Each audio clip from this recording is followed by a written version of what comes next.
आज मी व्हेज पुलाव बनवणार आहे। कुकरमध्ये असा झटपट होणारा पुलाव आहे, खूप मस्त होतो। त्यासाठी मी तेल घेतलेले, तेल जरा जास्त घेतलेले, त्यामध्ये मी थोडीशी राई घालते, तेजपत्ता, दालचिनी, काळी मोठी विलायची, हिरव्या 4 इलायच्या, चक्री फूल, 4 लवंगा आणि थोडंसं जिरं घालते। हे सर्व तडतडलं का त्याच्यात हिंग घालणार, शेंगदाणे घालणार। लवंग टाकला का तो जरा तडतडतो, म्हणून जरा काळजी घ्या। शेंगदाणे थोडेसे परतून घेऊया। शेंगदाणे असे परतले का मी 2 लांब असा उभा कांदा चिरून घेतलेला आहे, तो घालूया।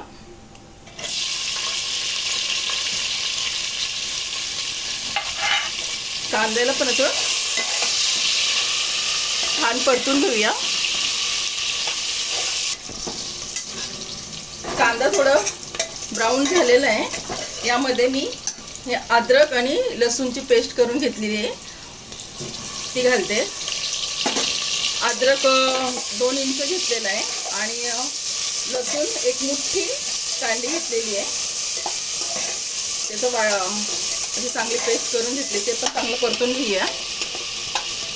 छान असं परतलं का त्याच्यामध्ये मी हे हिरवं वाटण केलेलं आहे, ह्या वाटणामध्ये कोथिंबीर, पुदिना आणि 2 हिरव्या मिरच्या घातलेलं आहे।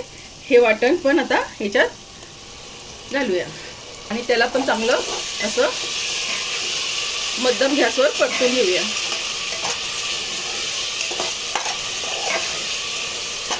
हा मसाला चांगला परतून घेतला का यामध्ये मी 2 टमाटर आहे, ते पण मिक्सरला लावून घेतले, जास्त बारीक केलेले नाही। टमाट्याची पेस्ट घातलेली आहे आणि याला पण चांगलं 2 मिनिटं परतून घेऊया। मसाला बघा चांगला परतलेला आहे, आता मसाल्याने तेल सोडलेलं आहे। यामध्ये आता मी भाज्या घालते। मी 1 वाटी फ्लॉवर घेतलेला आहे, 1 छोटी वाटी गाजर घेतले, 1 छोटा बटाटा घेतलेला आहे आणि थोडेसे मटार घेतलेले आहेत। ज्या शेंगा आहेत त्या सोलून घेतलेल्या आहेत आणि याला पण मध्यम आचेवर चांगलं या मसाल्यामध्ये परतून घेऊया। छान असं भाजी परतून झाली बघा, तेल सुटायला लागलं। आता याच्यामध्ये मी सुके मसाले घालणार आहेत। सुक्या मसाल्यामध्ये मी मिरची पावडर घेतलेली आहे, बिर्याणी मसाला घेतलेला आहे, गरम मसाला घेतलेला आहे, धना पावडर आणि हळदीची पावडर घेतलेली आहे। हा सुका मसाला सर्व टाकून पुन्हा परतायचं आहे। तुम्हाला हवं असेल तर तुम्ही हिरव्या मिरच्या वरून कापून पण टाकू शकता, पण मी वाटणात 2 मिरच्या वाटलेल्या आहेत म्हणून मी थोडीशीच मिरची पावडर घेतलेली आहे, कारण आम्हाला पुलाव जास्त तिखट नको आहे।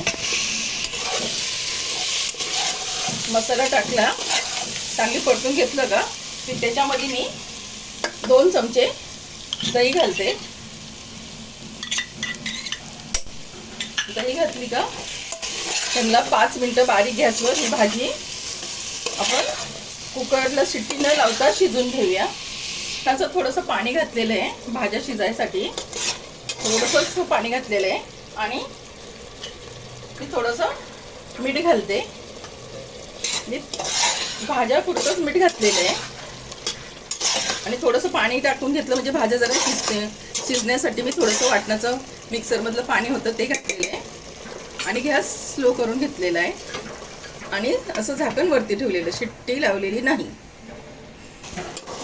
भाज्या बघा शिजल्या, थोड्याशा बाकी आहेत, ते भातामध्ये होऊन जाईल। आता मी जे तांदूळ घेतलेत त्या तांदळाच्या दुप्पट आपल्याला पाणी घ्यायचं आहे। मी पाणी गरम करायला ठेवलेलं आहे। मी 2 वाट्या तांदूळ घेतले तर 4 वाट्या मी पाणी गरम करायला ठेवलेले। कधी पण पुलाव बनवताना आणि कुकरमध्ये बनवताना गरमच पाणी टाकायचं आहे। आता हे मी तांदूळ धुवून ठेवलेले 15 मिनिटं झालेले आहेत, हे मी या भाजीमध्ये घालून घेते।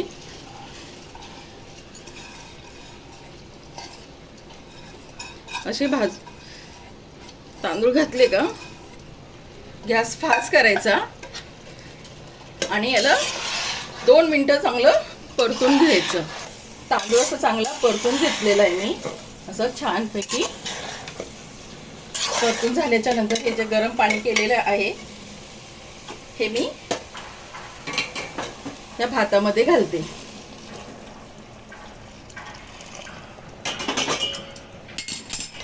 असं भातामध्ये पाणी घातल्याच्या नंतर चांगलं हलक्या हाताने ढवळून घ्यायचं.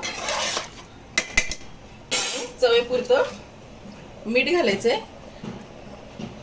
मी भाजी पण पहिलं मीठ घातलेलं आहे, त्या हिशोबानेच मीठ घालायचंय. मी 2 चमचे मीठ घातलेले आहे.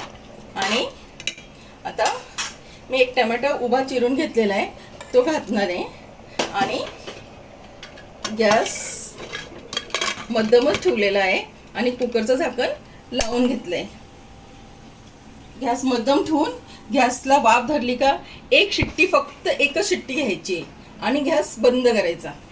वाफ निघालेली आहे बघा. असा व्हेज पुलाव आपला तयार आहे, झटपट असा होणारा. अशा पद्धतीने कुकरमधला व्हेज पुलाव तयार आहे. तुम्ही नक्की करून पहा, खूप झटपट आणि खूप छान लागतो.